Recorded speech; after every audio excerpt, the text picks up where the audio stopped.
6 फरवरी 2023 को तुर्की में इस सदी का सबसे शक्तिशाली भूकंप आया। मदद के लिए भारत का C-70 विमान सबसे पहले तुर्की पहुंचा और भारत ने इस ऑपरेशन का नाम दिया दोस्त। लेकिन जिसे भारत ने अपना दोस्त कहा वो भारत के लिए गद्दार निकला और उसने भारत के दुश्मन से ही दोस्ती कर ली। 22 अप्रैल को पहलगाम आतंकी हमले के बाद जब भारत और पाकिस्तान में तनाव बढ़ा तो सबसे पहले तुर्की ने खुलकर पाकिस्तान का समर्थन किया और भारत पर हमले के लिए ड्रोन और हथियार भेजे और साथ में अपने ऑपरेटर भी भेजे।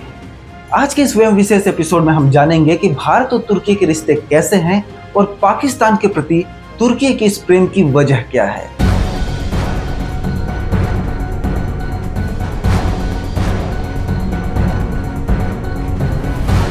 भारत और तुर्की के बीच डिप्लोमेटिक रिलेशन 1948 में बने थे, जब भारत ने तुर्की की राजधानी अंकारा में अपना दूतावास खोला। इसके बाद दोनों के व्यापारिक रिश्ते भी शुरू हुए। भारत तुर्की को चाय, कपास और मसाले एक्सपोर्ट करता था। 1950 में दोनों देशों ने मैत्री संधि पर हस्ताक्षर किए।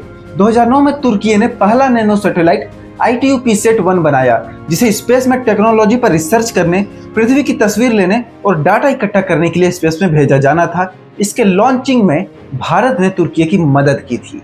6 फरवरी 2023 को तुर्की में 7.8 की तीव्रता से एक शक्तिशाली भूकंप आया, जिसमें 50,000 लोग मारे गए, 1,60,000 बिल्डिंगें ढह गई, चारों तरफ लाशें और मलबा पड़ा हुआ था। इसमें करीब 15 लाख लोग बेघर हुए। भारत ने तुरंत ही ऑपरेशन दोस्त के जरिए तुर्की को मदद पहुंचाई। NDRF के 50 और भारतीय सेना के 250 जवान तुरंत तुर्की पहुंचे और वहां पर इन्होंने मलबे में फंसे हुए लोगों की जान बचाई। इंडियन एयरफोर्स के साथ कई विमान भेजे गए। इनमें से 6 C-70 में राहत सामग्री और एक C-130J के सुपर ह्यूक्लियस विमान में मेडिकल उपकरण थे। भारत ने 140 टन से ज्यादा राहत सामग्री भेजी थी। मरीजों के लिए दवाइयां, syringe, x ray machine, ECG machine, ventilator और सर्जरी का सामान भेजा गया था। इसके साथ ही कंबल, टेंट, ड्रिलिंग मशीन, बचाव उपकरण, बिजली जनरेटर और खाने का सामान भी भेजा गया था। भारत ने तुर्की में 30 बेड वाला फील्ड हॉस्पिटल भी बनाया, जिसमें क्रिटिकल केयर एक्सपर्ट, सर्जन और डॉक्टर सहित 99 लोग थे। इस अस्पताल में लगभग 4,000 मरीजों का इलाज किया गया। अब सवाल यह है कि इतनी बुरी परिस्थिति में मदद के बावजूद भी तुर्की भारत का ना होकर पाकिस्तान का क्यों हुआ। 2003 में तुर्की का राष्ट्रपति बनने के बाद रिसेप तैयब एर्दोगन अब तक 10 बार पाकिस्तान का दौरा कर चुके हैं, जबकि भारत G20 के अलावा वो सिर्फ 2 बार आए हैं। 2015 से लेकर 2019 की तुलना में 2020 से लेकर 2024 में पाकिस्तान को तुर्की का रक्षा निर्यात 103% बढ़ चुका है। अब पाकिस्तान तुर्की से बड़ी संख्या में हथियार खरीदता है और यहाँ पर ये पूरी दुनिया को पता है कि पाकिस्तान जो भी हथियार तुर्की से या किसी और देश से खरीदता है उसका उपयोग भारत के खिलाफ करता है। अब तुर्की की यहाँ पर बदमाशी देखिए। जिस भारत ने तुर्की की इतनी बुरी परिस्थिति में सहायता की, उसी के खिलाफ हथियार पाकिस्तान को तुर्की बेच रहा है। तुर्की ने पाकिस्तान के मॉडर्नाइजेशन में भी उसकी सहायता की। तुर्की और पाकिस्तान की आर्मी समय समय पर डिफेंस एक्सरसाइज करती रहती है, जबकि तुर्की ने भारत के साथ कभी भी ऐसा एक्सरसाइज नहीं किया है। कश्मीर मुद्दे पर भी अंतर्राष्ट्रीय मंचों पर लगातार तुर्की पाकिस्तान का समर्थन करता रहता है। तुर्की ने तो कश्मीर का मुद्दा यूनाइटेड नेशन की जनरल असेंबली में भी उठाया था और जब भारत ने 2019 में धारा 370 को हटाया था तो तुर्की ने इसका विरोध किया था। वो पाकिस्तान के पक्ष में खड़ा था।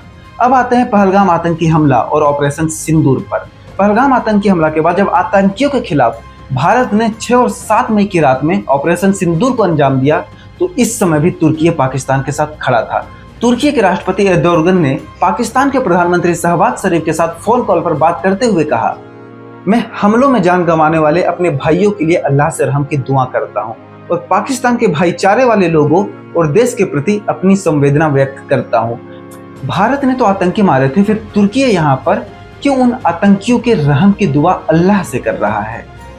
10 मई को जब सीज फायर के बाद पाकिस्तान के प्रधानमंत्री शहबाज शरीफ ने तुर्की का शुक्रिया अदा किया तो इसके जवाब में तुर्की के राष्ट्रपति ने लिखा, तुर्की पाकिस्तान जैसा भाईचारा दुनिया में बहुत कम देश में मिलता है। यह सच्ची दोस्ती के बेहतरीन उदाहरणों में से एक है। हम पहले की तरह भविष्य में भी पाकिस्तान के अच्छे और बुरे समय में साथ खड़े रहेंगे। मैं अपने मित्र और भाई पाकिस्तान को अपने हार्दिक स्नेह के साथ बधाई देता हूँ। कई मीडिया रिपोर्ट्स में दावा किया गया कि तुर्की ने पाकिस्तान की सहायता के लिए 350 ड्रोन और ऑपरेटर भी भेजे थे। 4 मई 2025 को तुर्की सेना का युद्धपोत TCG बुयुकुडा पूरे बेड़े के साथ पाकिस्तान के कराची पोर्ट पर पहुंच चुका था।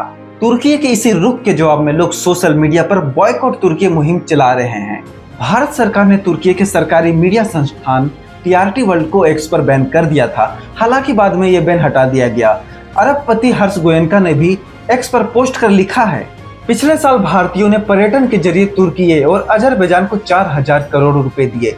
इससे नौकरियां पैदा हुई, उनकी अर्थव्यवस्था, होटल, शादियां और उड़ानों में बढ़ोतरी हुई। आज पहलगाम हमले के बाद दोनों देश पाकिस्तान के साथ खड़े हैं।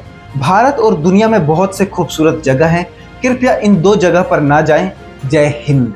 मेक माई ट्रिप के अनुसार तुर्की और अजरबैजान जाने वाले यात्रियों का कैंसिलेशन पिछले एक हफ्ते में 250% बढ़ा है। भारत के नागरिक अब तुर्की का संगमरमर और तुर्की के सेब का बहिष्कार कर रहे हैं। एएनआई की रिपोर्ट के अनुसार संगमरमर हब उदयपुर ने तुर्की से संगमरमर के आयात पर प्रतिबंध लगाने की मांग की है। व्यापारियों का कहना है कि व्यापार देश से बड़ा नहीं है। इसके अलावा 12 मई को जवाहरलाल नेहरू यूनिवर्सिटी ने तुर्की की इनोनू यूनिवर्सिटी के साथ एमओयू खत्म कर दिया है। जवाहरलाल नेहरू यूनिवर्सिटी ने एक्स पर पोस्ट में लिखा है, राष्ट्रीय सुरक्षा कारणों से जेएनयू और इनोनू यूनिवर्सिटी तुर्की के बीच समझौता ज्ञापन को अगले आदेश तक निलंबित कर दिया गया है। जेएनयू राष्ट्र के साथ खड़ा है। केंद्र सरकार ने 15 मई को तुर्की की कंपनी सेलेवी एविएशन की सुरक्षा मंजूरी को रद्द कर दिया है। यह कंपनी दिल्ली, मुंबई, बेंगलोर सहित प्रमुख भारतीय हवाई अड्डों पर हाई सिक्योरिटी ऑपरेशन को संभालती थी। अब सवाल यह है कि आखिर तुर्की ये सब क्यों कर रहा है? क्या तुर्की को भारत के साथ रिश्ते बिगड़ने की कोई चिंता नहीं है? क्या तुर्की ये भूल चुका है कि जब वो मुसीबत में था तो इसी भारत ने उसकी सहायता की थी? भारत ने तुर्की की तरफ दोस्ती का हाथ बढ़ाया, लेकिन तुर्की ने भारत के हाथों में कांटा पकड़ाकर अपनी दोस्ती का हाथ पाकिस्तान की तरफ बढ़ा दिया। अब तुर्की को यहाँ पर भारत के साथ बिगड़ते रिश्ते की चिंता क्यों नहीं है? इसकी 3 प्रमुख वजह है। भारत और तुर्की में व्यापार बहुत कम है। भारत अपनी कुल एक्सपोर्ट का 1.5% हिस्सा ही तुर्की को एक्सपोर्ट करता है। 2023-24 में भारत ने तुर्की को $6.65 बिलियन यानी 56,000 करोड़ रुपए का निर्यात किया था।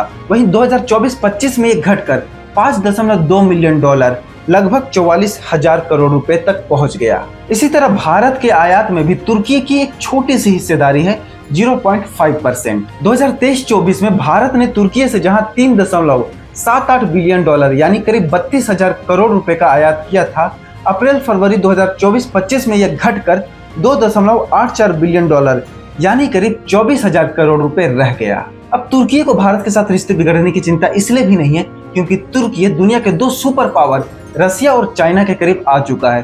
तुर्की अपनी ऊर्जा जरूरतों को पूरा करने के लिए रूस पर निर्भर रहता है। 2023 में तुर्की ने रसिया को $11 बिलियन करीब 94,000 करोड़ रुपए का निर्यात किया था। 2019 में तुर्की ने रसिया से S-400 डिफेंस सिस्टम खरीदा, जिस वजह से उसे नाटो का विरोध भी झेलना पड़ा था। S-400 डिफेंस सिस्टम वही है जिसका उपयोग भारत ने पाकिस्तान के हमलों को नेस्तनाबूद करने के लिए, पाकिस्तान के डिफेंस और ड्रोन सिस्टम को मार गिराने के लिए किया था, और ये एक बहुत ही पावरफुल डिफेंस सिस्टम है। इसी के साथ तुर्की ने चीन के साथ भी अपनी नजदीकियां बढ़ाई है और अपने व्यापारिक रिश्ते को मजबूत किया है। चीन की इलेक्ट्रिक कार निर्माता कंपनी BYD ने 2024 में तुर्की में अपनी फैक्ट्री लगाने के लिए $1 बिलियन यानी करीब 8,500 करोड़ रुपए का निवेश किया था। पिछले साल तुर्की ने चीन को 200 सामानों की लिस्ट भी सौंपी थी जिसका चीन तुर्की से आयात कर सकता है। इसकी तीसरी वजह यह है कि भारत एक हिंदू बहुल देश है, जबकि तुर्की की ख्वाहिश यह है कि सभी इस्लामिक देशों को एकजुट किया जाए, विश्व में अपनी एकता का संकेत दिया जाए। अब तुर्की और पाकिस्तान के रिश्ते इसलिए भी मजबूत है क्योंकि पाकिस्तान एक कट्टर इस्लामिक देश है, जबकि भारत एक लोकतांत्रिक सहिष्णु हिंदू बहुल देश है। तुर्की इस्लामिक देशों को एक साथ जोड़ना चाहता है और सभी इस्लामिक देशों में अच्छे संबंध बनाना चाहता है, और भारत उसकी इस कैटेगरी में फिट नहीं बैठता है। इसलिए तुर्की की कोई चिंता नहीं है कि भारत के साथ उसके रिश्ते बन रहे हैं या बिगड़ रहे हैं। और बात यहीं तक खत्म नहीं होती है, तुर्की तो 2 कदम आगे बढ़कर भारत के साथ रिश्ते बिगाड़ने वाली हरकतें कर रहा है। 2019 में पाकिस्तान की संसद में तुर्की राष्ट्रपति एर्दोगन ने कहा था कि कश्मीर पाकिस्तान के लिए जितना महत्वपूर्ण है उतना हमारे लिए भी अहम है। अब ये तो होगी तुर्की की गद्दारी, तुर्की की मक्कारी, तुर्की की धोखाधड़ी, आप इसे जो भी कह लीजिए, लेकिन अब भारत तुर्की को कैसे सबक सिखा सकता है, इसे समझते हैं। अब विदेशी मामलों के जानकार प्रोफेसर राजन कुमार कहते हैं कि तुर्की को सबक सिखाने के लिए उसके अंदर के मुद्दे को अंतर्राष्ट्रीय मंच पर लाना जरूरी है। जैसे तुर्की में ह्यूमन राइट वायलेशन काफी ज्यादा होता है, भारत इस मुद्दे को अंतर्राष्ट्रीय मंचों पर जैसे ब्रिक्स, G20 या फिर UN में रख सकता है। इससे अंतर्राष्ट्रीय स्तर पर तुर्की की साख गिरेगी। प्रोफेसर राजन कुमार आगे कहते हैं कि साइप्रस का मुद्दा तुर्की की सबसे बड़ी कमजोरी है। दशकों पुरानी चल रही इस जंग को आज तक तुर्की खत्म नहीं कर पाया है। अब यहाँ पर खेल देखिए, तुर्की साइप्रस के साथ चले आ रहे अपने पुराने जंग को अभी तक खत्म नहीं कर पाया है, लेकिन उसकी चाहत है कि वो भारत और पाकिस्तान के बीच कश्मीर मुद्दे को सॉल्व करे। खैर, इस बात को यहीं पर छोड़ते हैं और वापस आते हैं प्रोफेसर राजन कुमार की बातों पर। वो कहते हैं कि साइप्रस के मुद्दे के जरिए भारत तुर्की को सबक सिखा सकता है और अंतर्राष्ट्रीय स्तर पर उसकी छवि को भी नुकसान पहुंचा सकता है। इसके अलावा आर्मेनिया और इजराइल जैसे तुर्की के दुश्मन देश भारत के दोस्त हैं और ये बात तुर्की को बिल्कुल भी पसंद नहीं है। तुर्की के नुकसान को पहुंचाने के लिए एक काम हम और कर सकते हैं। हमें बस ये करना होगा कि अपना टूर हमें तुर्की की जगह किसी और दूसरे देश में शिफ्ट करना होगा। 2019 से लेकर 2025 तक 11 लाख भारतीय टूरिस्ट तुर्की गए हैं। टूरिज्म तुर्की की जीडीपी में 12% का योगदान देता है। वहां पर 10% लोगों को रोजगार भी देता है। तुर्की हर साल करीब 3000 करोड़ रुपए भारतीय टूरिस्ट से पैसे कमाता है। अगर हम तुर्की का कंप्लीटली बॉयकॉट करते हैं तो इससे तुर्की पर क्या असर पड़ेगा, इसे समझते हैं। भारत तुर्की को पेट्रोलियम, केमिकल और कपड़ा एक्सपोर्ट करता है, जबकि तुर्की से भारत मशीनरी और ऑटोमोबाइल्स के पार्ट मंगाता है। अब भारत यहाँ पर यह कर सकता है कि तुर्की से इन सामानों के आयात पर प्रतिबंध लगाकर इन सामानों को दक्षिण कोरिया और जापान से आयात करे। मशीनरी और ऑटोमोबाइल्स के पार्ट के लिए हमारे पास दक्षिण कोरिया और जापान भी ऑप्शन है। तो ऐसा करके हम भले ही तुर्की को कोई बड़ा नुकसान ना पहुंचा पाए, लेकिन एक छोटा सा नुकसान उसकी जीडीपी को हम जरूर पहुंचा सकते हैं। भारत ब्रिक्स, G20, संयुक्त राष्ट्र संघ जैसे मंचों पर तुर्की की नीति पर सवाल उठा सकता है। जिस तरह 2024 में भारत ने ब्रिक्स में तुर्की की सदस्यता का विरोध किया था, अगर भारत यही रुख अपनाता है तो तुर्की की साख को अंतर्राष्ट्रीय स्तर पर नुकसान पहुंचेगा। भारत की इस कार्रवाई से तुर्की विश्व मंच पर अलग थलग पड़ जाएगा और भारत ने ही ऐसी कार्रवाई कर, ऐसा दबाव बनाकर मलेशिया का मुंह पहले भी चुप कराया है। तो ये रही भारत और तुर्की के संबंधों में तनाव की वजह और पाकिस्तान के प्रति तुर्की की उमड़ते प्रेम की भी वजह। वयम विशेष के आज के इस एपिसोड में हमने ये भी जाना कि तुर्की को भारत किस प्रकार से सबक सिखा सकता है। आज का ये वयम विशेष एपिसोड आपको कैसा लगा, अपनी राय हमें कमेंट बॉक्स में जरूर बताइएगा। देश दुनिया की तमाम बड़ी खबरों के लिए और ऐसे ही गहरे रिसर्च पर आधारित रिपोर्ट के लिए हमारे YouTube चैनल वयम भारत को सब्सक्राइब कर लीजिए। धन्यवाद।